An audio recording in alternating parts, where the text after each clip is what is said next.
በስመ አብ ወወልድ ወመንፈስ ቅዱስ አሐዱ አምላክ አሜን። የተወደዳችሁ ወገኖቻችን የጌታ የኢየሱስ ክርስቶስ ጸጋና ሰላም ይብዛላችሁ። እንዴት ቆያችሁ? እግዚአብሔር አምላካችን ስሙ የተባረከ ይሁን። እግዚአብሔር ስለረዳንና ስላገዘን በዚህ ሁኔታ ደግሞ እግዚአብሔር አምላክ ስላገናኘን እግዚአብሔርን እጅግ አድርጌ አመሰግናለሁ። እንደ እግዚአብሔር አምላካችን መልካም ፈቃድ ለጥቂት ደቂቃ የእግዚአብሔር የአምላካችንን ቃል እንካፈላለን። እግዚአብሔር አምላካችን ሁላችንንም ያስተምረናል። ክብርና ምስጋና ለእግዚአብሔር ለአምላካችን ይሁን። እንደ እግዚአብሔር መልካም ፈቃድ የትምህርታችን ሐሳብ የሚያጠነጥነው በዚህ በአንደኛ ጴጥሮስ ምዕራፍ 1 ከቁጥር 13 እስከ 17 ባለው ሐሳብ ላይ ነው። እሱን አንስተን እግዚአብሔር አምላክ የሚነግረንን እንሰማለን። እንዲህ ይነበባል። አንደኛ ጴጥሮስ ምዕራፍ 1 ከቁጥር 13 እስከ 17 የልቡናችሁን ወገብ ታጥቃችሁና በመጠን ኖራችሁ ኢየሱስ ክርስቶስ ሲገለጥ የምታገኙትን ጸጋ ፈጽማችሁ ተስፋ አድርጉ።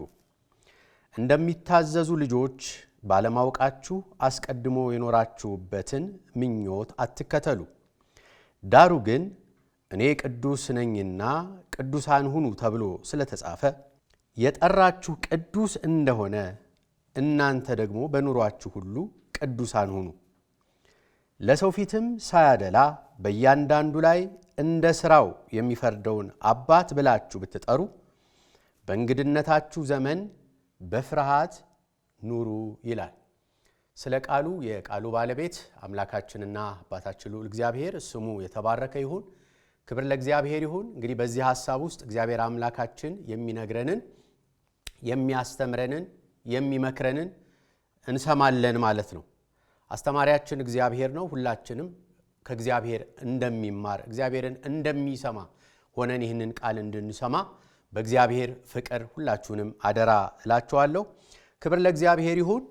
እንግዲህ እንደሚታወቀው የዚህ መጽሐፍ ጸሐፊ ሐዋርያው ጴጥሮስ እንደሆነ ያው መግቢያው ላይ እናየዋለን። ቁጥር 1 ላይ የኢየሱስ ክርስቶስ ሐዋርያ ጴጥሮስ ብሎ ራሱን በማስተዋወቅ ስለጀመረ ሐዋርያው ጴጥሮስ የጻፈው የመጀመሪያው መልእክት እንደሆነ መገንዘብ እንችላለን።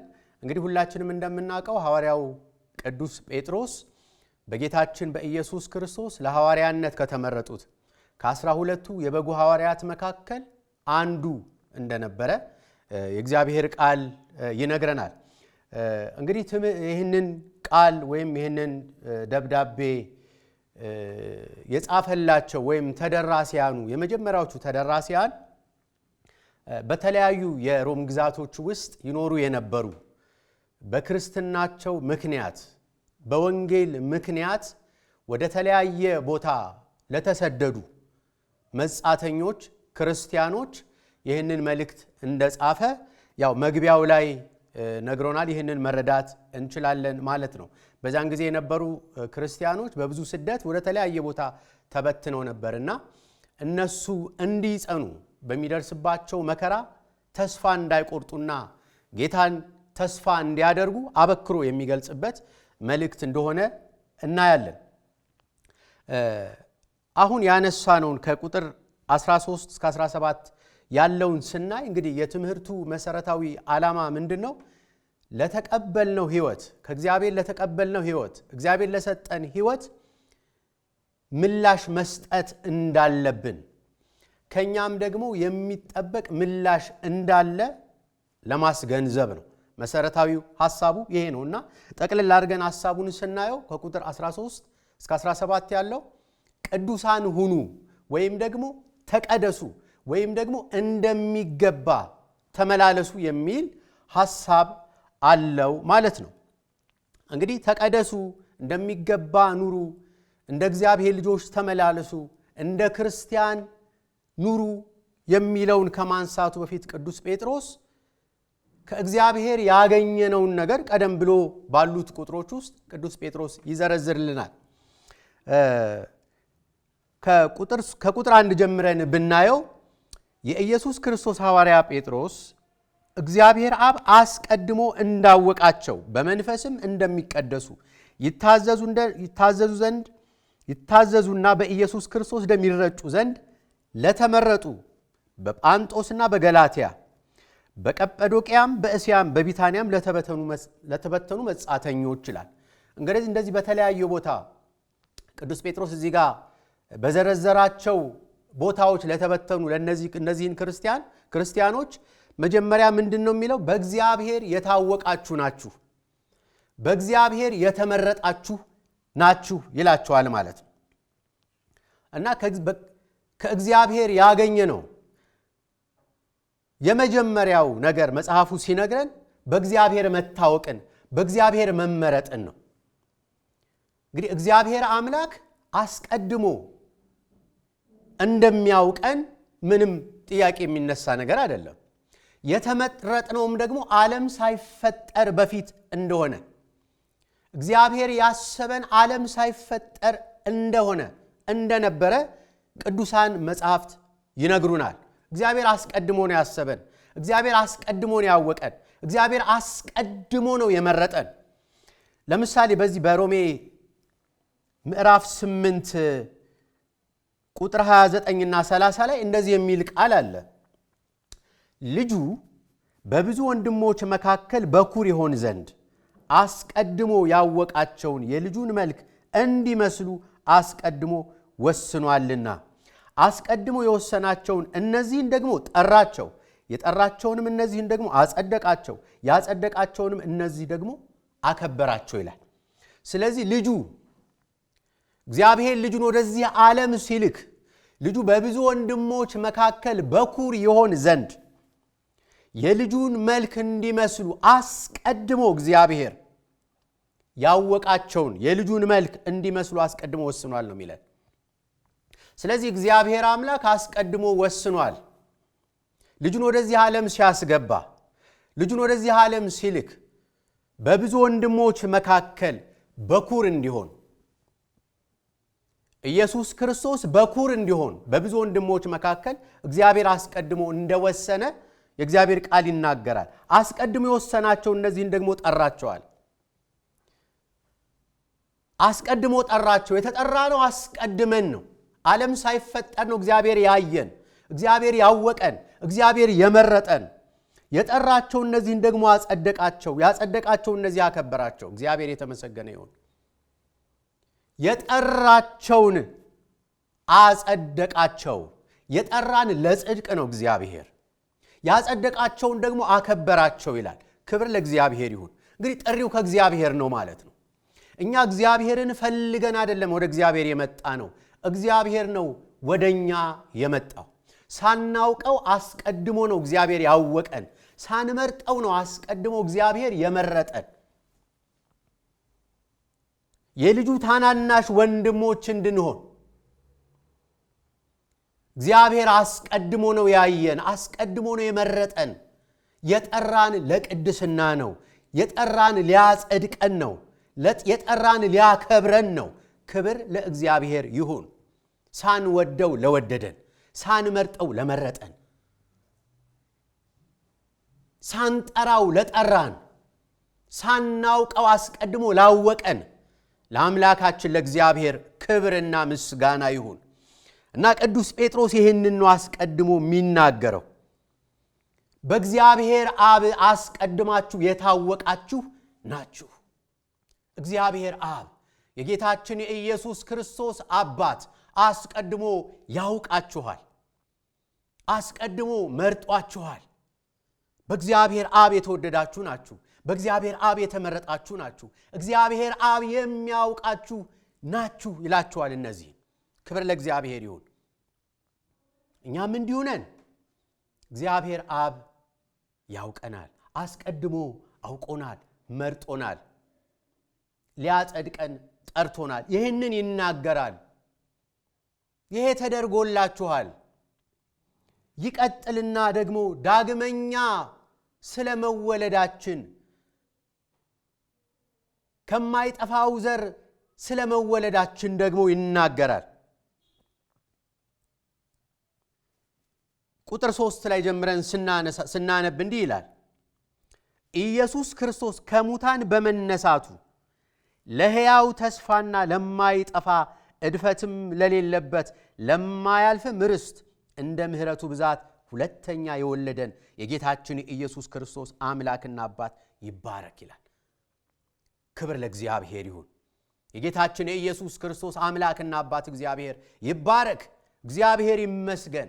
ዳግመኛ የወለደን ከማይጠፋው ዘር የወለደን ምክንያቱስ በኢየሱስ ክርስቶስ ከሙታን መነሳት ምክንያት በኢየሱስ ክርስቶስ ከትንሣኤ ምክንያት የዘላለም ሕይወት ተስፋ እንዲኖረን ላደረገ ለእግዚአብሔር አብ ክብር ይሁን። ኢየሱስ ክርስቶስ ከሙታን በመነሳቱ የዘላለም ሕይወት እንዳገኘን ጽድቃችን እንደተረጋገጠ የእግዚአብሔር ቃል ይነግረናል። አዎ ጌታችን ኢየሱስ ክርስቶስ ስለ ኃጢአታችን ሞቷል። የሁላችንንም ኃጢአት ተሸክሞ የሁላችንንም በደል ተሸክሞ በመስቀል ላይ ቃቷል። ሕይወቱን አሳልፎ ሰጥቷል። ሞቷል። ወደ መቃብር ወርዷል። ደግሞ በሦስተኛው ቀን ስለ ጽድቃችን ከሙታን መካከል ተለይቶ ተነስቷል። ክብር ለስሙ ይሁን። በኢየሱስ ክርስቶስ ከሙታን መነሳት ጽድቃችን ተረጋግጧል። የእግዚአብሔር ልጆች መሆናችን ተረጋግጧል። ክብር ለእግዚአብሔር ይሁን። የዘላለም ሕይወት ተስፋ እንዳለን ተረጋግጧል። ይህንን ነው የሚለን። ክብር ለእግዚአብሔር ይሁን። ከተሰጡን ነገሮች ዋና ዋናዎቹን ነው እየዘረዘረልን ያለው ቅዱስ ጴጥሮስ። ኢየሱስ ክርስቶስ ከሙታን በመነሳቱ ይህንን አግኝተናል። ይህ ሕይወት ያገኘነው ሕይወት ኢየሱስ ከሙታን በመነሳቱ ያገኘነው የዘላለም ሕይወት በዚህ ይቀራል የማይባል ነውርና ነቀፋ የሌለበት የከበረ ሕይወት እንደሆነ ይነግረናል። እስከዚህ ነው አይባልም። ነውር የሌለበት ነው፣ የከበረ ነው፣ ነቀፋ የሌለበት ሕይወት ነው ይለናል። ለሕያው ተስፋና ለማይጠፋ እድፈትም ለሌለበት ለማያልፍም ርስት ክብር ለእግዚአብሔር ይሁን እንደ ምሕረቱ ብዛት። ይሄ የተደረገው ደግሞ እንደ እግዚአብሔር ምሕረት ብዛት ነው።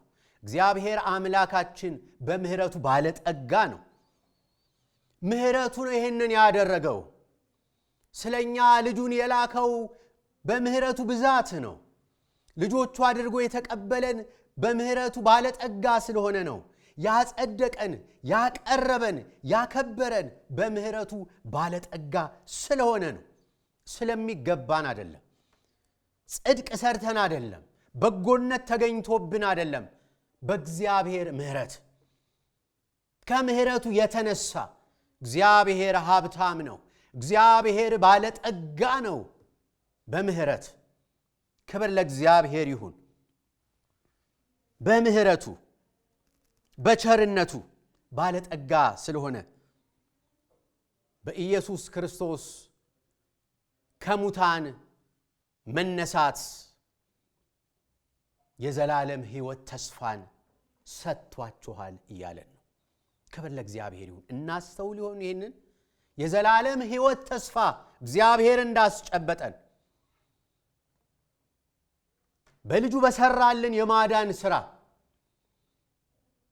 አምነን ከሆነ ኢየሱስ ስለ ኃጢአታችን መሞቱን እኛን ስለ ማጽደቅ ከሙታን መነሳቱን አምነን ከሆነ እግዚአብሔር የዘላለም ሕይወት እንደሰጠን ይህም ስጦታ ደግሞ ከምሕረቱ የተነሳ እንደሆነ የእግዚአብሔር ቃል አስረግጦ ይነግረናል። ይህንን ልናምን ይገባል።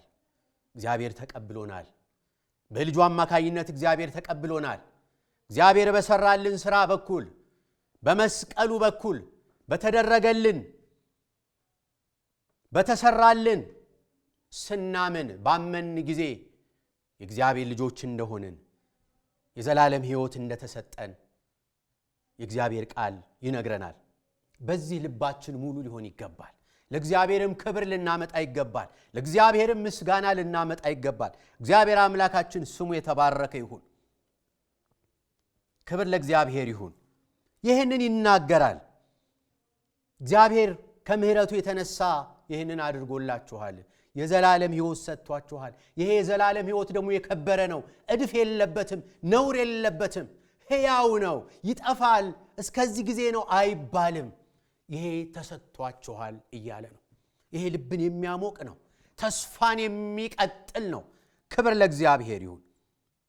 ይህም ርስት የተዘጋጀልን ርስት እግዚአብሔር በምሕረቱ ያዘጋጀልን ርስት ያዘጋጀልን ተስፋ የሰጠን ተስፋ በመጨረሻው ዘመን ይገለጥ ዘንድ ለተዘጋጀ መዳን በእምነት በእግዚአብሔር ኃይል ለተጠበቃችሁ ለእናንተ በሰማይ ቀርቶላችኋል። ይህን ለምናምን ለኛ በሰማይ ቀርቶላችኋል። በመጨረሻው ዘመን ይገለጥ ዘንድ ለተዘጋጀ መዳን። አዎ አንድ ተስፋ አለን። ክርስቲያን ተስፋ የሚያደርገው አንድ ነገር አለ። እግዚአብሔር ቃል እንደሚነግረን የተባረከው ተስፋችን የእግዚአብሔር ልጅ ኢየሱስ እንደሚመጣ ተስፋ አለን። ፍጹም የሆነው መዳን ይገለጣል። ተስፋችን ይመጣል። እሱ ቀርቶላችኋል። እሱ ተዘጋጅቶላችኋል። በተስፋ ኑሩ እያለ ነው። እንግዲህ ቀደም ብለን እንዳነሳ ነው የመጀመሪያዎቹ ተደራሲያን በብዙ መከራ ውስጥ ያሉ ናቸው። መጻተኞች ሆነው በተለያየ ቦታ ተበታትነው የሚኖሩ ናቸው። በክርስትናቸው ምክንያት፣ በእምነታቸው ምክንያት፣ በወንጌል ምክንያት ብዙ መከራ እየደረሰባቸው የሚገኙ ክርስቲያኖች ናቸው። አይዟችሁ፣ ተስፋ እንዳትቆርጡ። ተስፋ አላችሁ። የእናንተ ተስፋ ምድራዊ አይደለም፣ ሰማያዊ ነው። ከላይ የሚመጣ ነው። የተባረከ ነው የእናንተ ተስፋ። ተስፋ እንዳትቆርጡ። አዎ በምድር ብዙ ግፊያ ሊኖር ይችላል። ብዙ መከራ ሊኖር ይችላል። ብዙ ስደት ሊኖር ይችላል። ሞትም ሊኖር ይችላል። ግን አይዟችሁ። ተስፋን የሰጣችሁ የታመነ ነው። ተስፋችሁን ትጨብጡታላችሁ። የእናንተ ተስፋ ሰማያዊ ነው። እሱም ደግሞ ይገለጣል። እናንተ በእግዚአብሔር የተወደዳችሁ ናችሁ። አስቀድማችሁ በእግዚአብሔር የታወቃችሁ ናችሁ። እግዚአብሔር ያከበራችሁ ናችሁ። የዘላለም ሕይወት የሰጣችሁ ናችሁ።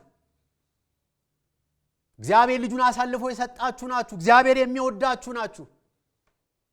ተስፋ እንዳትቆርጡ። አዎ በምድር ላይ ስንኖር ብዙ መከራ አለ። ክርስትና ምክንያት ሆኖ፣ ወንጌል ምክንያት ሆኖ፣ የመረጥነው ምርጫ ምክንያት ሆኖ ብዙ መከራ አለ፣ ብዙ ስደት አለ። አይዟችሁ ይለናል እግዚአብሔር ቃል። አይዟችሁ ይለናል መንፈስ ቅዱስ። ተስፋችሁ ሰማያዊ ነው። ተስፋ እንዳትቆርጡ። ተገፋን ብላችሁ፣ ዘመድ ወዳጅ አገለለን ብላችሁ፣ ማህበረሰቡ ተፋን ብላችሁ፣ ብዙ መከራ ደረሰብን በሕይወቴ በኑሬ ብላችሁ ተስፋ እንዳትቆርጡ። ተስፋችሁ ከሰማይ ይገለጣል። እናንተ በእግዚአብሔር የተወደዳችሁ ናችሁ። በዚህ ዓለም ባትወደዱ፣ የእግዚአብሔር ያልሆነው ዓለም ቢጠላችሁ፣ የኢየሱስ ክርስቶስ አባት እግዚአብሔር ግን ያውቃችኋል፣ ይወዳችኋል፣ የዘላለምን ሕይወት ሰጥቷችኋል እያለን ነው። ክብር ለእግዚአብሔር ለአምላካችን ይሁን። ይህንን ይነግረናል። ዝቅ ብሎ ስናይ ደግሞ ስለደረሰባቸው ፈተናዎች ቅዱስ ጴጥሮስ እያነሳ እንዲበረቱ፣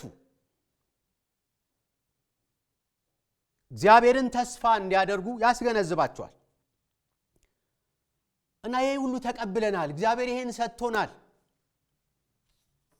እግዚአብሔር ይሄን ሰጥቶናል። እግዚአብሔር ሕይወት ሰጥቶናል። የዘላለም ሕይወት ሰጥቶናል። እግዚአብሔር ይወደናል። እግዚአብሔር ልጆች አድርጎናል።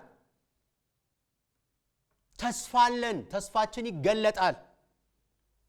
ብዙ የተደረገልንን ታዲያ ወደ ቁጥር 13 ስንመጣ ለዚህ ለተቀበልነው ሕይወት ደግሞ የኛ ምላሽ ምን መሆን እንዳለበት ደግሞ ያስገነዝበናል። ምላሽ አለ። ከአማኞች ከኛ፣ ከክርስቲያኖች ከኛ፣ ከእግዚአብሔር ልጆች ከኛ ደግሞ ምላሽ አለ።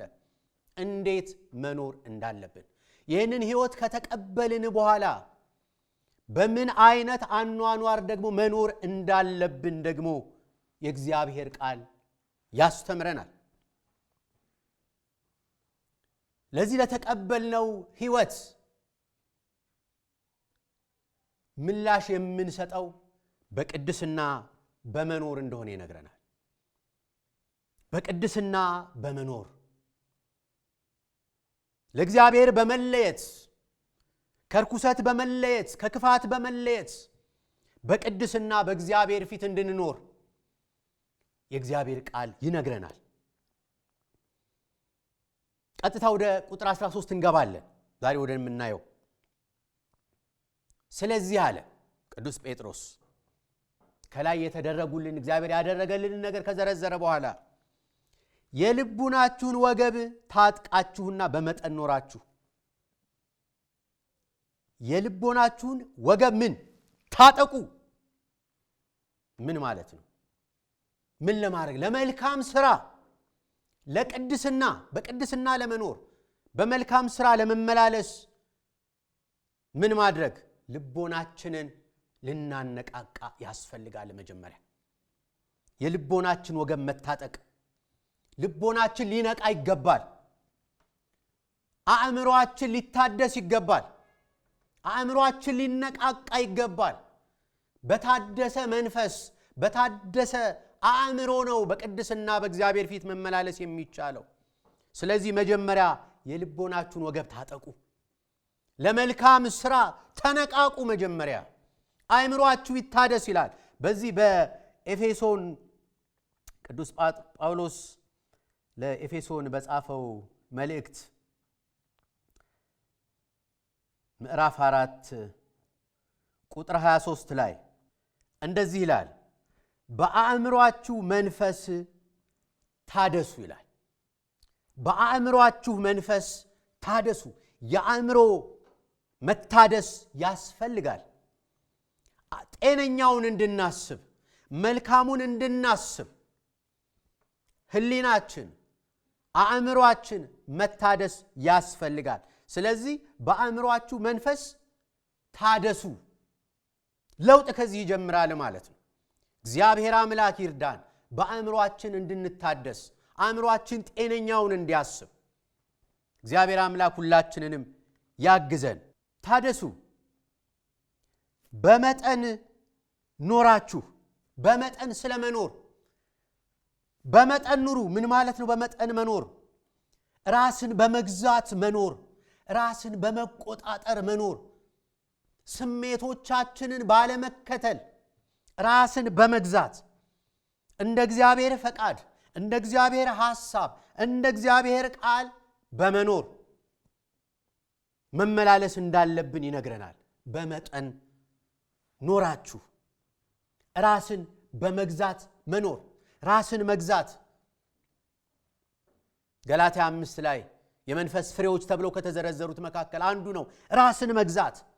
ክርስቲያን ራሱን ሊገዛ ይገባል። ራሱን ሊቆጣጠር ይገባል። በዘፈቀደ አይኖርም። ስሜቱ እንደመራው አይኖርም። ራስን መግዛት ያስፈልጋል። ስለዚህ ነገር የእግዚአብሔር ቃል ምን ይለናል? አንደኛ ቆሮንጦስ ምዕራፍ 9 ቁጥር 25 ላይ እንደዚህ ይላል፣ የሚታገልም ሁሉ በነገር ሁሉ ሰውነቱን ይገዛል። በነገር ሁሉ ሰውነትን ይገዛል። በእግዚአብሔር ፊት በቅድስና ለመኖር እንደሚገባ ለመኖር ምን መሆን አለብን? በነገር ሁሉ። በምን በነገር ሁሉ ሰውነትን መግዛት። እነዚያም የሚጠፋውን አክሊል ሊያገኙ ነው፣ እኛ ግን የማይጠፋውን ይላል።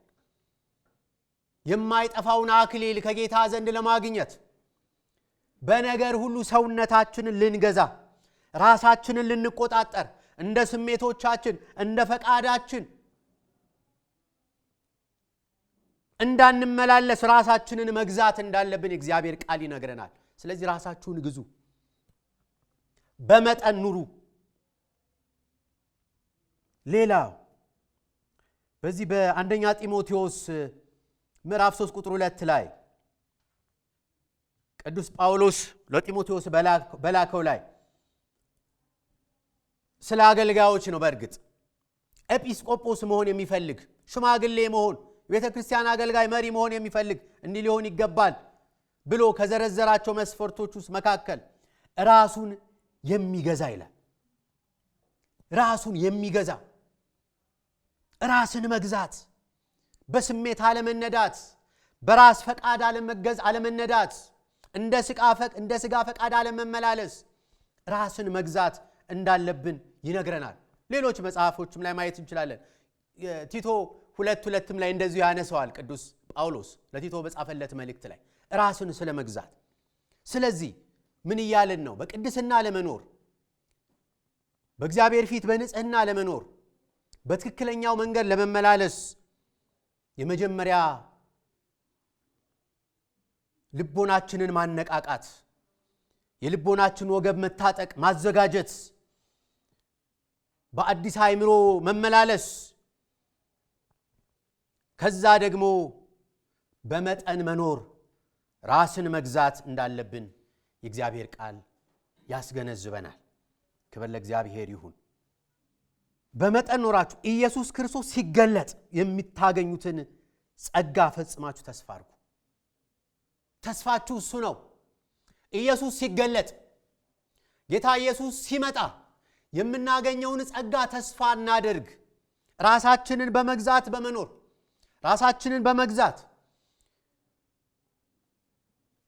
የልቦናችን ወገብ በመታጠቅ አእምሮአችን በመንፈስ በመታደስ ጌታ ኢየሱስ ሲገለጥ፣ ብሩኩ ተስፋ ሲገለጥ፣ የምንጠብቀው ልዑል ሲገለጥ የምናገኘውን ጸጋ ተስፋ እንድናደርግ ይነግረናል። ጌታ ይመጣል። ጌታ ኢየሱስ ይመጣል። ይህ ጸጋ በመጀመሪያ የጌታ መምጣት እኛን ለማዳን በመጀመሪያ የጌታ የኢየሱስ መገለጥ ይህ ጸጋ ወደኛ እንደመጣ የቲቶ መልእክት ይነግረናል። ቅዱስ ጳውሎስ ለቲቶ በጻፈው መልእክቱ ምዕራፍ 2 ቁጥር 11 ላይ ሰዎችን ሁሉ የሚያድን የእግዚአብሔር ጸጋ እናንብበው። ቲቶ 2:11 ሰዎችን ሁሉ የሚያድን የእግዚአብሔር ጸጋ ተገልጧል። ማንን የሚያድን?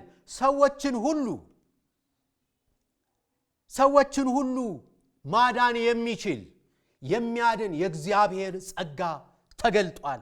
ክብር ለእርሱ ይሁን። በጌታ መገለጥ፣ በጌታ መወለድ፣ በጌታ ሰው በመሆን በጌታ በኢየሱስ ወደዚህ ምድር መምጣት ሰዎችን ሁሉ የሚያድን የእግዚአብሔር ጸጋ ተገልጧል። ጌታ ኢየሱስ ደግሞ ዳግም ይመጣል። የተባረከው ተስፋችን፣ የምንጠብቀው ንጉሳችን ዳግም ይመጣል። እመጣለሁ ያለን ዳግም ይመጣል። እኔ ባለሁበት እንድትኖሩ ተመልሼ መጥቼ ይዣችሁ ሄዳለሁ፣ ከኔ ጋር ትኖራላችሁ ያለን በናፍቆት የምንጠብቀው፣ በተስፋ የምንጠብቀው የተባረከው ተስፋችን ደግሞ ይገለጣል። ስለዚህ ኢየሱስ ክርስቶስ ሲገለጥ የምታገኙትን ጸጋ ፈጽማችሁ ተስፋ አድርጉ ይላል። ስለዚህ ጌታ ዳግም በሚገለጥበት ጊዜ የጸጋውን ሙላት ለዘላለም እንቀበላለን ማለት ነው። ጌታ ሲመጣ የተገባልን ተስፋ በሙላት የጸጋውን ሙላት ለዘላለም እንቀበላለን። ክብር ለአምላካችን ለእግዚአብሔር ይሁን። በዚህ መንፈስ ተስፋ እንድናደርግ የእግዚአብሔር ቃል ይነግረናል። ቁጥር 14 ላይ እንደሚታዘዙ ልጆች ባለማወቃችሁ አስቀድሞ የኖራችሁበትን ምኞት አትከተሉ ይላል። እንደሚታዘዙ ልጆች እግዚአብሔር ታላቅ ነገር አድርጎልናል። እንደምናውቀው ታላቅ ነገር፣ የከበረ ነገር፣ እሱ ምንድን ነው? ልጅነት ሰጥቶናል። ልጆቹ አድርጎናል እግዚአብሔር። ክብር ለእርሱ ይሁን። ከምሕረቱ የተነሳ፣ ከቸርነቱ የተነሳ፣ ከታላቅ ፍቅሩ የተነሳ እግዚአብሔር ልጆቹ አድርጎናል። ይህ ታላቅ ስጦታ ነው። ይህ ታላቅ ምሕረት ነው። የእግዚአብሔር ልጆች ተብለን ተጠርተናል። እግዚአብሔር ልጆቹ አድርጎ ወደ ራሱ አቅርቦናል። ልጆች ሆነናል። የእግዚአብሔር ልጆች ከዚሁ ጋር ደግሞ ኃላፊነትን ሰጥቶናል እንድንታዘዝ። ልጆች ነን። አዎ ለአባታችን እንድንታዘዝ። መልካም ልጅ አባቱን ለማስደሰት እንደሚደክም፣ አባቱን ለማስደሰት ጥረት እንደሚያደርግ እኛም የሰማዩ አባታችንን እግዚአብሔርን በመታዘዝ ልናከብረው ይገባል እና ልንታዘዝ እንደሚገባ ለማ እንደ ልጆች ለማ ለእግዚአብሔር አምላካችን ለእግዚአብሔር ለአባታችን ልንታዘዝ እንደሚገባ ይነግረናል። እግዚአብሔርን እንዴት ነው የምናከብረው? በመታዘዝ፣ እንደ ፈቃዱ በመኖር፣ እንደ ሐሳቡ በመኖር፣ እንደ ቃሉ በመኖር፣ እግዚአብሔር የሚጠየፈውን በመጠየፍ፣ እግዚአብሔር የሚወደውን በመውደድ፣ እግዚአብሔር አምላካችንን በመታዘዝ ልናከብረው እንደሚገባ ይህ የእግዚአብሔር ቃል ያስገነዝበናል። ስለዚህ እንደሚታዘዙ ልጆች ባለማወቃችሁ አስቀድሞ የነበራችሁበትን ምኞት አትከተሉ። የእግዚአብሔር ልጆች ከመሆናችሁ በፊት፣ ክርስቲያኖች ከመሆናችሁ በፊት፣ ይህንን ሕይወት ከመቅመሳችሁ በፊት የነበራችሁ ኑሮ ነበረ። የነበራችሁ የሥጋ ምኞት ነበረ።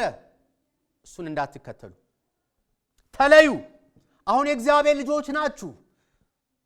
የቅዱስ የእግዚአብሔር ልጆች ናችሁ። ከዛ በፊት የነበራችሁ ኑሮ ይበቃል እያለን ነው። ስለዚህ ክርስቲያን ከመሆናችን፣ የእግዚአብሔር ልጆች ከመሆናችን፣ ዳግም ከመወለዳችን በፊት የነበረን ክፉ ምኞት መከተል የለብንም ማለት ነው። የእግዚአብሔርን ቃል እናንሳናኔ ለዚህ ምስክር የሚሆን ቅዱስ ጳውሎስ ለሮሜ በጻፈው መልእክቱ ወደ ሮሜ ሰዎች ምዕራፍ 12 ቁጥር 2 ላይ እንደዚህ ይላል። ሮሜ 12:2 የእግዚአብሔር ፈቃድ እርሱም በጎና ደስ የሚያሰኝ ፍጹምም የሆነውን ነገር ምን እንደሆነ ፈትናችሁ ታውቁ ዘንድ በልባችሁ መታደስ ተለወጡ እንጂ ይህንን ዓለም አትምሰሉ ይላል። የእግዚአብሔር ፈቃድ ይሄ ነው። ምንድነው የእግዚአብሔር ፈቃድ? በጎና ደስ የሚያሰኝ ፍጹም የሆነ ነገር፣ ፍጹም የሆነው ነገር ምን እንደሆነ ፈትናችሁ ታውቁ ዘንድ በልባችሁ መታደስ ተለወጡ።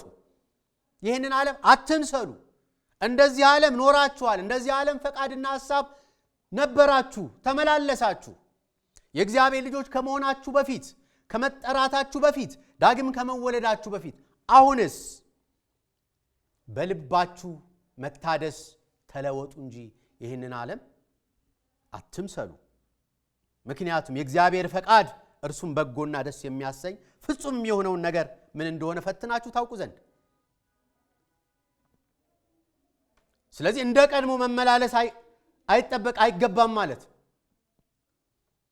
ቀድሞ የነበረን የሥጋ ሐሳብ፣ የሥጋ ምኞት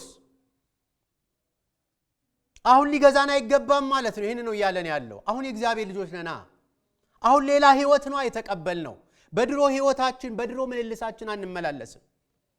ሌላ ሕይወት ውስጥ ገብተናል። አሁን የእግዚአብሔር ልጆች ተደርገናል። አሁን የዘላለም ሕይወት ተሰጥቶናል። አሁን የቅዱስ የእግዚአብሔር ልጅ ሆነናል። አሁን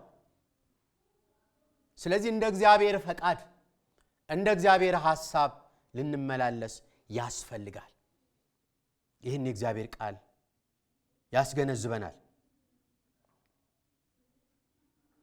የእግዚአብሔር ቃል ይነግረናል።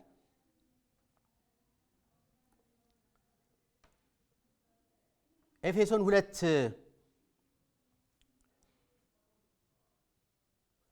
ከቁጥር 1 ጀምሮ እስከ 3 ድረስ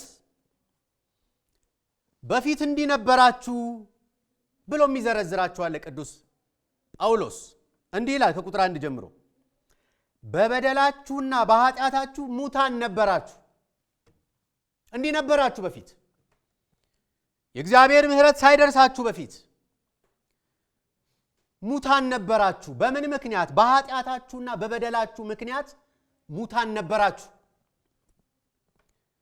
በእነርሱም በዚህ ዓለም እንዳለው ኑሮ በማይታዘዙትም ልጆች ላይ አሁን ለሚሰራው መንፈስ አለቃ እንደሆነው በአየር ላይ ስልጣን እንዳለው አለቃ ፈቃድ በፊት ተመላለሳችሁባቸው። በፊት እንደ እግዚአብሔር ፈቃድ አልነበረ የምትመላለሱት። እንደ ጠላት ሐሳብ፣ እንደ ሰይጣን ሐሳብ ትመላለሱ ነበር። በፊት ከእግዚአብሔር ሐሳብና ፈቃድ ሩቅ ነበራችሁ። መቼ? በፊት ከመጠራታችሁ በፊት፣ ክርስቲያን ከመደረጋችሁ በፊት፣ የእግዚአብሔር ልጆች ከመሆናችሁ በፊት፣ ዳግም ከመወለዳችሁ በፊት እንደዚህ ነበራችሁ። በእነዚህም ልጆች መካከል እኛ ሁላችን ደግሞ የሥጋችንና የልቦናችን ፈቃድ እያደረግን በሥጋችን ምኞት በፊት እንኖር ነበር። በፊት እንዴት እንኖር ነበር? እንደ ሥጋችን ፈቃድና ምኞት፣ የልባችንን ምኞት፣ የሥጋችንን ፈቃድ ነበር ምንከተለው ምናደርገው። መቼ? በፊት እንደ ሌሎቹ ደግሞ ከፍጥረታችን የቁጣ ልጆች ነበርን። የቁጣ ልጆች ነበርን። እኛም እንደ ልባችን ሐሳብ፣ እንደ ሥጋ ፈቃድ ነበር የምንመላለሰው። ከእግዚአብሔር ፈቃድ ሩቅ ነበርን ይለናል። በፊት እንዲህ ነበራችሁ። አሁን ግን የእግዚአብሔር ቃል እንደዚህ አይደለም መኖር ያለባችሁ እያለን፣ እንደሚታዘዙ ልጆች ባለማወቃችሁ አስቀድሞ የኖራችሁበትን ምኞት አትከተሉ። በቃ ያ ሕይወት የእግዚአብሔር ልጅ ነኝ ብላችሁ እንደ ሥጋ ፈቃድ መመላለስ አይቻልም። የእግዚአብሔር ልጆች ከሆናችሁ እንደ እግዚአብሔር ፈቃድ ነው መመላለስ ያለባችሁ እያለን ነው። ድሮ የነበራችሁ ሕይወት አሁን በነጠላ ሰረዝ አይቀጠልም እያለን ነው የእግዚአብሔር ቃል። እግዚአብሔር ሁላችንንም ያግዘን። እንጨምር እስኪ በዚሁ በኤፌሶን 4 ቁጥር 17 እና 18 ላይ እንዲህ ይላል፣ እንግዲህ አሕዛብ ደግሞ በአእምሮአቸው ከንቱነት እንደሚመላለሱ። አሕዛብ ምን አለ? በአእምሮአቸው ከንቱነት እንደሚመላለሱ ከእንግዲህ ወዲህ እንዳትመላለሱ ላለው። እንደ አሕዛብ አይነት ምልልስ ከእንግዲህ ወዲህ እንዳትመላለሱ አደራ ላለው። በአእምሮ ከንቱነት እንዳትመላለሱ፣ የአሕዛብ አይነት ምልልስ እንዳይኖራችሁ አደራ ላለው። በጌታም ሆኜ እመሰክራለሁ፣ እነርሱ ባለማወቃቸው ጠንቅ፣ በልባቸውም ደንዳናነት ጠንቅ ልቦናቸው ጨለመ፣ ከእግዚአብሔርም ሕይወት ራቁ። ልበደንዳኖች ነበሩ፣ ከእግዚአብሔርም ሕይወት የራቁ ነበሩ። በአእምሮ ከንቱነት ይመላለሱ ነበሩ፣ በከንቱ አእምሮ ይመላለሱ ነበር። እና እንደዛ እንዳትሆኑ፣ እንደዛ እንዳትመላለሱ አደራ እያለ ነው የእግዚአብሔር ቃል። እግዚአብሔር አምላክ ሁላችንም ይርዳን፣ እንደ እግዚአብሔር ፈቃድ እንድንመላለስ፣ ያለፈው ሕይወታችን እንዲበቃ፣ አሁን በአዲስ ተፈጥሮ እንድንኖር፣ በተሰጠን ሕይወት ልክ እንድንኖር፣ እግዚአብሔር ባየልን ልክ እንድንኖር፣ እንደ እግዚአብሔር ፈቃድ እንድንኖር እግዚአብሔር ጸጋ ሁላችንንም ይደግፈን። ክብር ለእግዚአብሔር ይሁን። ቲቶ ምዕራፍ 3 ቁጥር 3 ላይ እንደዚህ ይላል፣ እኛ ደግሞ አስቀድመን የማናስተውል ነበርን አለ። አስተዋዮች አልነበርንም፣ ማስተዋል የለንም ነበር፣ የማንታዘዝ ነበርን። አንታዘዝም፣ አናስተውልም፣ አንታዘዝም፣ የምንስት ነበርን። ለምኞትና ለልዩ ልዩ ተድላ እንደ ባሪያዎች የምንገዛ፣ በክፋትና በምቀኝነት የምንኖር፣ የምንጣላ፣ እርስ በርሳችን የምንጠላላ ነበርን ይላል። የቀደመ ሕይወታችን ይሄ ነው። የቀደመ ሕይወታችን ይሄ ነው። አናስተውልም ነበር። ማስተዋላችን ተይዞ ነበር። በጎን አንለይም ነበር። አንታዘዝም። መታዘዝ ከሕይወታችን የራቀ ነበር። ለእግዚአብሔር ፈቃድ፣ ለእግዚአብሔር ቃል የማንታዘዝ እልከኞች ነበርን። ለእግዚአብሔር ፈቃድ ጀርባችንን የሰጠን ነበርን። የምንስት ነበርን። ከእግዚአብሔር ሐሳብ ስተን የምንኖር ነበርን። ለምኞታችን፣ ለልዩ ልዩ ተድላ ለሥጋ አምሮት የምንኖር ነበርን። የልባችንን ፈቃድ የሥጋችንን ፈቃድ ለማርካት የምንንቀሳቀስ ነበርን። እንደ ባሪያዎች የምንገዛ ነበርን። በክፋት የምንመላለስ ክፎች ነበርን። ልባችን ክፉ ነበር። ምቀኞች ነበርን። ሰው ሲያገኝ ደስ አይለንም። በሰው መክበር፣ በሰው ከፍ ማለት፣ በሰው ማደግ አንደሰት። ምቀኛ ነበርን። የምንጣላ እርስ በርሳችንም የምንጠላላ ነበርን። ፍቅር አልነበረንም በመካከላችን። ፍቅር የሆነው እግዚአብሔር ወደ ሕይወታችን ከመምጣቱ በፊት ፍቅር የሚባል የለንም። እርስ በርሳችን እንጠላላ እንበላላ ነበር። ፍቅር የለንም። እንዲህ ነበርን። አሁን ግን እንዲህ አይደለም ሕይወት እያለን ነው እግዚአብሔር ቃል። እንዲህ አይደለም። ስለዚህ አስቀድሞ የኖራችሁበትን ምኞት አትከተሉ፣ በዛ ሕይወት አንመላለስ እያለን ነው የእግዚአብሔር ቃል። ስለዚህ በተቃራኒው የፍቅር ሰዎች እንድንሆን፣ እግዚአብሔር ሁሉን ይወዳል፣ ሁሉን እንድንወድ፣ በሰው ማግኘት ደስ እንዲለን፣ እንደ እግዚአብሔር ሐሳብ እንደ እግዚአብሔር ፈቃድ እንድንኖር የእግዚአብሔር ቃል ይነግረናል። ከዚያ እኔ ቅዱስ ነኝ እና ቅዱሳን ሁሉ ተብሎ እንደተጻፈ እኔ ቅዱስ ነኝና ቅዱሳን ሁኑ ዘሌዋውያን 11 ላይ ቁጥር 45 ላይ ያለውን ነው ጠቅሶ ያመጣው ቅዱስ ጴጥሮስ። እኔ ቅዱስ ነኝና ቅዱሳን ሁኑ አለ እግዚአብሔር። የጠራን አባታችን ቅዱስ ነው። ስለዚህ እኛ የአባታችን ልጆች ከሆንን አባታችንን ልንመስል ይገባል። ይህን ነው እያለን ያለው እግዚአብሔር። እኔ ቅዱስ ነኝ። ስለዚህ ልጆቼ ከሆናችሁ፣ እኔን አባት ብላችሁ የምትጠሩ ከሆናችሁ ቅዱሳን ልትሆኑ እንደሚገባ ልትመላለሱ ያስፈልጋችኋል እያለን ነው። ስለዚህ አባታችን እግዚአብሔር ከሆነ እግዚአብሔርን አባታችንን ልንመስል ይገባል ማለት ነው።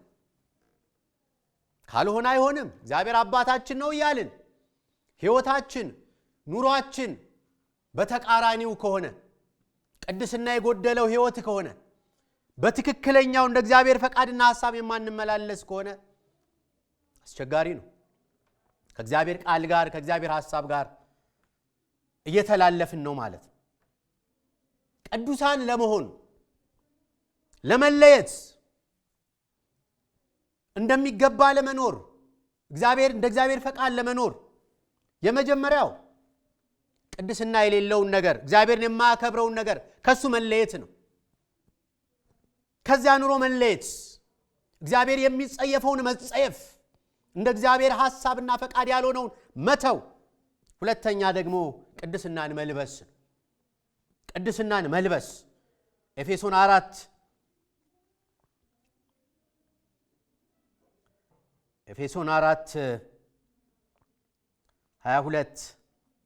4:22-24 ያለው ላምበው። ፊተኛ ኑሯችሁን እያሰባችሁ እንደሚያታልል ምኞት የሚጠፋውን አሮጌውን ሰው አስወግዱት። የድሮውን ማንነታችሁን ያንን አስወግዱት። አሁን እሱን አስወግዱት። እሱን ካስወገድን በኋላስ በአእምሮአችሁ መንፈስ ታደሱ። ከዛስ ለእውነትም በሚሆኑ ጽድቅና ቅድስና እንደ እግዚአብሔር ምሳሌ የተፈጠረውን አዲሱን ሰው ልበሱት። የመጀመሪያውን አስወግዱት። ፊተኛ ኑሯችሁን እያሰባችሁ እንደሚያታልል ምኞት የሚጠፋውን ያንን አሮጌ ሰው አስወግዱ። ከናንተ በሥጋ ሐሳብ የሚመላለሰውን ከእግዚአብሔር ፈቃድ ውጭ የሚመላለሰውን ማንነት ከናንተ አስወግዱ። ከዛስ አዲሱን ሰው ልበሱ። ዳግም እንደተወለደ የእግዚአብሔር ልጅ እንደሆነ ሰው ተመላለሱ። ሕይወታችሁ እንደዚህ ይሁን እያለን ነው እግዚአብሔር ቃል። ክብር ለእግዚአብሔር ለአምላካችን ይሁን። አንደኛ ተሰሎንቄ ምዕራፍ 4 ቁጥር 7 ላይ እንደዚህ ይላል፣ ለርኩሰት ሳይሆን እግዚአብሔር ለቅድስና ጠርቶናል ይላል። እግዚአብሔር ጠርቶናል። እግዚአብሔር በእግዚአብሔር በመጠራታችን ሁላችንም እናምናለን፣ ሁላችንም እንስማማለን። እግዚአብሔር ለምን ጠራን? ለቅድስና፣ በቅድስና እንድንኖር። አምላካችን እግዚአብሔር ቅዱስ ነው። እኛ የሱ ልጆች ነን። በቅድስና እንኑር፣ በመልካም በጤናማ ሕይወት እንመላለስ። ምክንያቱም እግዚአብሔር ለቅድስናን የጠራን፣ እግዚአብሔር ለቅድስናን የጠራን። አባታችን እግዚአብሔር ቅዱስ ነው። አምላካችን እግዚአብሔር ቅዱስ ነው።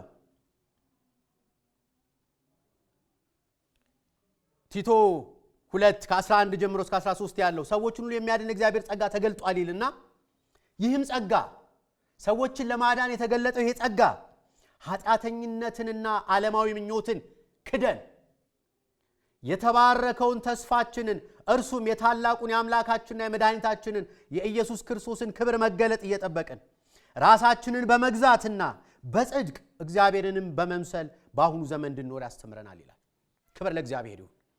ያዳነን ጸጋ፣ የእግዚአብሔር ልጆች ያደረገን ጸጋ ደግሞ ኃጢአተኝነትንና ዓለማዊ ምኞትን ያስክዳል። ኃጢአትን እንድንጸየፍ፣ ዓለማዊ ምኞትን እንድንክድ ያስችላል ይሄ ጸጋ። በዚህ ጸጋ እንመላለስ። ከዛስ የአምላካችንን የመድኃኒታችንን የጌታችንን የተባረከውን ተስፋ የኢየሱስ ክርስቶስን መምጣት እንድናስተውል ያደርገናል። ይሄ ጸጋ ምን በማድረግ? ራሳችንን እየገዛን በጽድቅ እግዚአብሔርን በመምሰል እንድንኖር ያስተምረናል ይሄ ጸጋ። ስለዚህ የተባረከውን ተስፋ የምንጠብቅ ነን። ኢየሱስን የምንጠብቅ ነን። እንዴት እንጠብቅ? ራሳችንን እየገዛን በጽድቅ በትክክለኛ ኑሮ እየኖርን፣ እንደ እግዚአብሔር ፈቃድና ሐሳብ እየኖርን፣ እግዚአብሔርን በመምሰል እየኖርን፣ እንደ እግዚአብሔር አምላካችን በቅድስና ቅዱስ ሆነን እየኖርን፣ እግዚአብሔር እንደሚወደው እየኖርን የጌታችንን መገለጥ የብሩኩን ተስፋ መገለጥ መምጣት እንጠብቅ። ሁላችንም እንጓጓለን። ጌታ ኢየሱስ ሆይ ቶሎና እያልን እንዘምራለን። ግን እንዴት መጠበቅ እንዳለብን የእግዚአብሔር ቃል እየነገረን ነው። ራስን በመግዛት በጭምትነት እግዚአብሔርን በመምሰል በቅድስና ነውርን በመተው ኃጢአተኝነትን በመጸየፍ ዓለማዊ ምኞትን በመጸየፍ በቅድስና በትክክለኛ ኑሮ እየኖርን ጌታ ኢየሱስ ክርስቶስን የተባረከውን ተስፋ እንድንጠብቅ አደራ ይለናል የእግዚአብሔር ቃል። አደራ ይለናል የእግዚአብሔር ቃል እና ቅዱስ ነው አባታችን። እግዚአብሔርን ልንመስለው ይገባል። የእግዚአብሔር ልጆች ልንሆን ተጠርተናል። በተጠራንበት ጥሪ ልንመላለስ ይገባል። በተጠራንበት ጥሪ እግዚአብሔር በጠራን ጥሪ እግዚአብሔር በጠራን ጥሪ እንደ እግዚአብሔር ፈቃድ እንደ እግዚአብሔር ሐሳብ ኤፌሶን 5:1 እንደዚህ ይላል፣ እንግዲህ እንደተወደዱ ልጆች እግዚአብሔርን የምትከተሉ ሁኑ ይላል። በእግዚአብሔር እንደተወደዱ ልጆች እግዚአብሔርን የምትከተሉ ሁኑ፣ እንደ መልካም ልጆች በእግዚአብሔር ፊት ተመላለሱ ይላል። ዋናው ግባችን ጌታችን ኢየሱስ ክርስቶስን መምሰል ነው። ጌታን መምሰል ነው። የልጁን መልክ እንድንመስል የእግዚአብሔር ፈቃድና ሐሳብ ነው። ቅድም ባነሳነው በሮሜ 8 ቁጥር 29 ላይ እንዲህ የሚል ቃል አለ። ልጁ በብዙ ወንድሞች መካከል በኩር ይሆን ዘንድ አስቀድሞ ያወቃቸውን የልጁን መልክ እንዲመስሉ አስቀድሞ ወስኗል ይላል። አስቀድሞ ያወቀንን የመረጠን ምን እንድንሆን እግዚአብሔር ይሻል? የልጁን መልክ እንድንመስል፣ ጌታ ኢየሱስን እንድንመስል። የጌታን ሕይወት አይተናል፣ ትምህርቱን ተምረናል፣ ሕይወቱን ቀምሰናል። ጌታ ኢየሱስ በምድር ላይ እንዴት እንደኖረ የልጁን መልክ እግዚአብሔር በእኛ ማየት ይፈልጋል። እግዚአብሔር ይህንን ያደርግልን። ወደዚህ ከፍታ እግዚአብሔር ከፍ ያደርገን። በዚህ ጸጋ ሁላችንንም እግዚአብሔር አምላክ ይባርከን። የመጨረሻ ቁጥር 17 ላይ ያለውን እንጠቅልል። ለሰው ፊትም ሳያደላ በእያንዳንዱ ላይ እንደ ሥራው የሚፈርደውን አባት ብላችሁ ብትጠሩት በእንግድነታችሁ ዘመን በፍርሃት ኑሩ ይላል። እግዚአብሔር አፍቃሪ አባት ነው። አዎ አባት አባ ብለን እንጠራዋለን። እግዚአብሔርን አባታችን ነው። እግዚአብሔር የሁሉ ወዳጅ ነው። እግዚአብሔር ሁሉን የሚያፈቅር ነው። ሁሉን የሚወድ ነው። ለዓለሙ ነው ልጁን አሳልፎ የሰጠው። ለሁሉ ነው ልጁን አሳልፎ የሰጠው። እግዚአብሔር አፍቃሪ አባት ነው። እግዚአብሔር ይወዳል። እግዚአብሔር ልጁን አሳልፎ ሰጥቶናል። ልጆቹ አድርጎናል። እኛን ስለማዳን በልጁ ላይ ጨክኗል። እግዚአብሔር ደግሞ ሌላ መዘንጋት የሌለብን ነገር ይነግረናል የእግዚአብሔር ቃል። እግዚአብሔር ፍቅር ነው። እግዚአብሔር አፍቃሪ ነው። ደግሞ እግዚአብሔር ጻድቅ ፈራጅ ነው ይለናል። እግዚአብሔር አያዳላም፣ በጽድቅ ይበይናል፣ ለሁሉ እንደ ሥራው ይከፍላል እያለን ነው የእግዚአብሔር ቃል። ስለዚህ በጥንቃቄ በእግዚአብሔር ፊት እንድንኖር የእግዚአብሔር ቃል ይነግረናል። በጥንቃቄ ይህን መዘንጋት የለብንም። ጻድቅ ፈራጅ እንደሆነ እግዚአብሔር መዘንጋት የለብንም። ሮሜ 14 ቁጥር 10 እንደዚህ ይላል። በወንድም ላይ አትፍረድ የሚል ሐሳብ ነው ያለው። በወንድም ላይ ስለምን ትፈርዳለህ? ወይስ አንተ ደግሞ ወንድምን ስለምን ትንቃለህ? ይልና ሁላችን በክርስቶስ ፍርድ ወንበር ፊት እንቆማለን። በክርስቶስ የፍርድ ወንበር ፊት ምን እንላለን? እንቆማለን። ቁጥር 12 እንዲያስ እያንዳንዳችን ስለ ራሳችን ለእግዚአብሔር መልስ እንሰጣለን ይላል። ፈራጅ ነው እግዚአብሔር። ጌታ የፍርድ ቀን አለው። በክርስቶስ የፍርድ ወንበር ፊት እንቆማለን። ሁላችንም እንደ ስራችን መጠን ይከፈለናል። ስለ ዘላለም ሕይወት አንሰጋም። ጌታ ኢየሱስ ከፍሎልናል። የዘላለም ሕይወት አለን። በእኔ የሚያምን ቃሌን የሚሰማ ከሞት ወደ ሕይወት ተሻገረ እንጂ ወደ ፍርድ አይመጣም ብሎናል ጌታ። ስለዚህ ዋስትና አለ ሊቀ ካህን በሰማይ።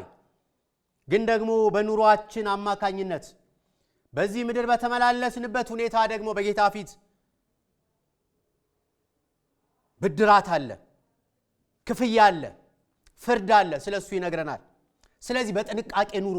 እግዚአብሔር ፍቅር ብቻ አይደለም፣ እግዚአብሔር አፍቃሪ ብቻ አይደለም፣ እግዚአብሔር ጻድቅ ፈራጅ ነው፣ አያዳላም። ስለዚህ በፊቱ በጥንቃቄ ኑሩ ይለናል እግዚአብሔር ቃል። ክብር ለእግዚአብሔር ይሁን። እግዚአብሔር ይርዳን ሁላችንንም። በዚህ በኤፌሶን 6:8 ላይ እንደዚህ የሚል ቃል አለ። ባሪያ ቢሆን ወይም ጨዋ ሰው እያንዳንዱ የሚያደርገውን መልካም ነገር ሁሉ ከጌታ በብድራት እንዲቀበል ታውቃላችሁና ይላል ቅዱስ ጳውሎስ።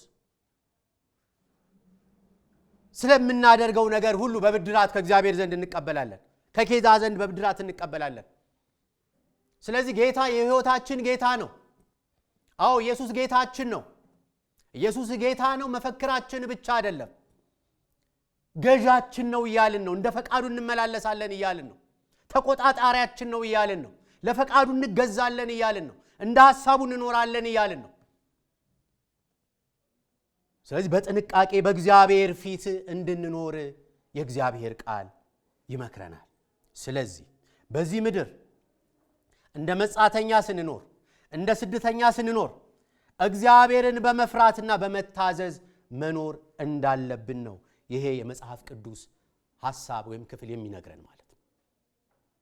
እኛ ሀገራችን በሰማይ ነው። ከላይ የሚመጣውን የተባረከውን ተስፋ የምንጠብቅ ነን። በዚህ ምድር እንደ መጻተኛ፣ እንደ እንግዳ፣ እንደ ስደተኛ ነው የምንኖረው። እንደዛ ስንኖር ግን እግዚአብሔርን በመፍራት ለእግዚአብሔር ፈቃድ በመንበርከክ ራሳችንን ለፈቃዱ በማስገዛት እንድንኖር፣ በዚህም ደግሞ ለተቀበልነው ሕይወት ምላሽ እንድንሰጥ፣ የተቀበልነው ሕይወት የከበረ እንደሆነ እንድናስተውል የእግዚአብሔር ቃል አደራ ይለናል፣ ያስገነዝበናል። የተወደዳችሁ ቤተሰቦች፣ ይህ ከክርስቲያን የሚጠበቅ ሕይወት ነው። ይህ መልእክት የተጻፈው ላመኑ ነው። ላመኑ የእግዚአብሔር ልጆች ለተደረጉ፣ የእግዚአብሔር ልጆች ለሆኑ፣ በእግዚአብሔር ድንቅ አጠራር ለተጠሩ፣ ዳግም ለተወለዱ፣ ዳግም ተወልደናል፣ ዳግም ተመርጠናል፣ ድነናል፣ ጸድቀናል፣ የእግዚአብሔር ልጆች ሆነናል ብለን እንደ ፈቃዳችን እንደ ሥጋ ሐሳብ መመላለስ እንደማይገባ ነው የእግዚአብሔር ቃል እየነገረን ያለው። እግዚአብሔር ቅዱስ ነው። መርጦናል የምንለው፣ ጠርቶናል የምንለው፣ ወዶናል የምንለው፣ አባታችን ነው የምንለው እግዚአብሔር ቅዱስ ነው። ስለዚህ እኛም የቅዱስ የእግዚአብሔር ልጆች ከሆንን አባታችንን ልንመስል ይገባል። እግዚአብሔርን በመታዘዝ በፊቱ በቅድስና በንጽህና ልንኖር ይገባል። ስለዚህ ወደ እግዚአብሔር የጸጋ ዙፋን ልንመጣ ይገባል። ይህንን የሚያስችል የእግዚአብሔር ጸጋ ስላለ በመካከላችን ዓለማዊ ምኞትን የሚያስክድ፣ ኃጢአተኝነትን የሚያስክድ፣ እግዚአብሔርን እየመሰልን እንድንኖር፣ የልጁን መልክ ወደ መምሰል እንድናድግ፣ ራሳችንን በመግዛት እንድንኖር የሚያደርግ የእግዚአብሔር ጸጋ ተሰጥቶናል። ስለዚህ በዚህ ጸጋ በእግዚአብሔር ፊት በቅድስና በንጽህና በመኖር ለተሰጠን ሕይወት ምላሽ እንድንሰጥ የእግዚአብሔር ጥሪ ነው ዛሬ። ክብር ለእግዚአብሔር ለአምላካችን ይሁን። እግዚአብሔር አምላክ እንዲህ የምንኖርበትን ጸጋ ያብዛልን። እግዚአብሔር ደስ የሚሰኝበትን ሕይወት እንድንኖር፣ እንደ ፈቃዱ የምንኖር፣ እንደ ሐሳቡ እንደ ቃሉ የምንኖርበትን ጸጋ ለሁላችንም ያብዛልን። ያስተማረን፣ የመከረን፣ የገሰጸን አምላካችን አባታችን መምህራችን ልዑል እግዚአብሔር በጌታችን በኢየሱስ ክርስቶስ ስም የተመሰገነ ይሁን። ክብር ለእግዚአብሔር ይሁን።